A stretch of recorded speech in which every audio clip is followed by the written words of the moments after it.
Hi, hello, வணக்கங்க. நான் இன்றைக்கி குடமிளகா கூட்டு சேர்க்குறேன். குடமிளகா குட்டி குட்டியாக கட் பண்ணிடுவோம்.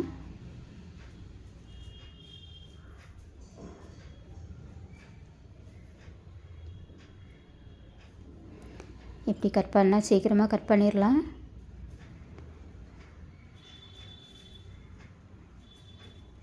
ரெண்டே நிமிஷத்தில் காயை கட் பண்ணிடலாம்.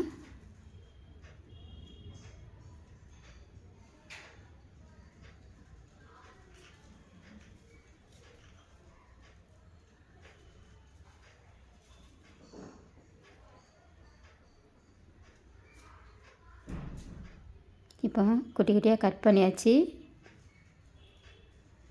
கடாய் அடுப்பில் வச்சுருவோம். கடாய் சூடானதும் எண்ணெய் ஊற்றிடுவோம். காய் வதங்குற அளவுக்கு எண்ணெய் ஊற்றணும். எண்ணெய் சூடானதும் கடுகு உளுந்து போட்டுருவோம்.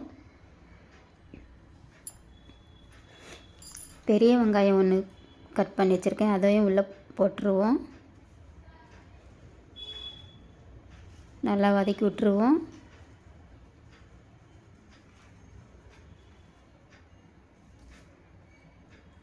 சவந்து வரட்டும்.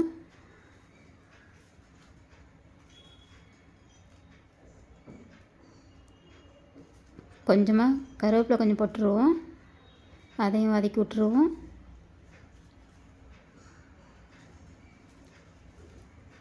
தக்காளி ஒன்று கட் பண்ணி வச்சுருக்கேன், அதையும் உள்ளே போட்டுருவோம். நல்லா வதக்கி விட்டுருவோம். ஒரு வெங்காயம் ஒரு தக்காளி தான் சேர்த்துருக்கேன்னா, காய் அதிகமாக இருந்தால் கூட ஒரு தக்காளி கூட ஒரு வெங்காயம் சேர்த்துக்கோங்க. நீங்கள் பூண்டு ஒரு 5-6 பல் தோல் உரிச்சு வச்சுருக்கேன், அதை உள்ளே போட்டுருவோம். நல்லா வதக்கி விட்டுருவோம். இப்போ தக்காளி நல்லா வதங்கிடுச்சு. மசாலா, குழம்பு மசாலா ஒரு 1.5 டீஸ்பூன் போட்டுருவோம். அதுவும் நல்லா எண்ணெயில் வதக்கி விட்டுருவோம்.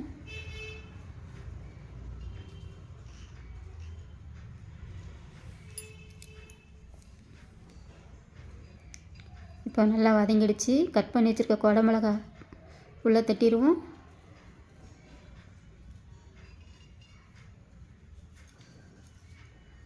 நல்லா வதக்கி விட்டுருவோம்.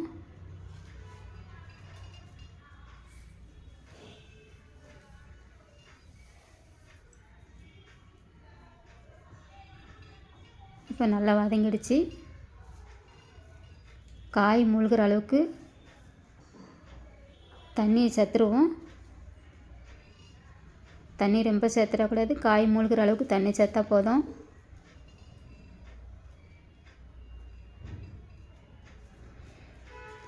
இப்போ கொதி வர வரையும் மூடி வச்சுருவோம்.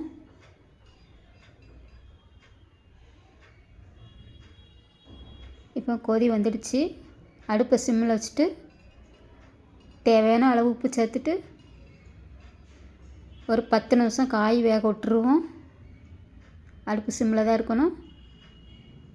இப்போ 10 நிமிஷம் ஆயிடுச்சு. நல்லா வத்தியும் வந்துடுச்சு தண்ணி. காயும் நல்லா வெந்துடுச்சு. கிளறி விட்டுட்டு தேங்காய் துருவல் அரைச்சி வச்சுருக்கேன், அதை உள்ளே தட்டிடுவோம்.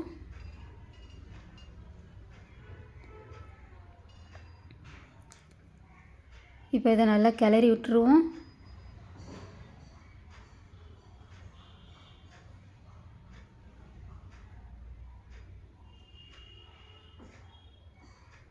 இப்போ குடமிளகா கூட்டு ரெடி.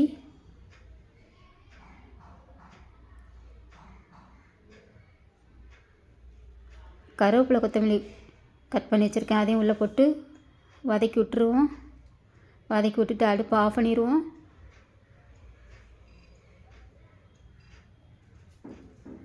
அடுப்பு ஆஃப் பண்ணிவிட்டு சாப்பாடோடு பரிமாறிடுவோம்.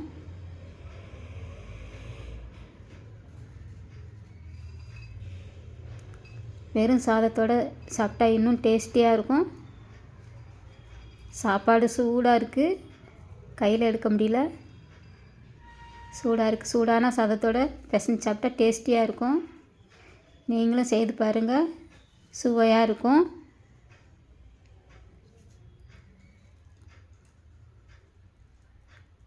இப்படி செஞ்சால் டேஸ்டியாக இருக்கும். நீங்களும் செய்து பாருங்கள்.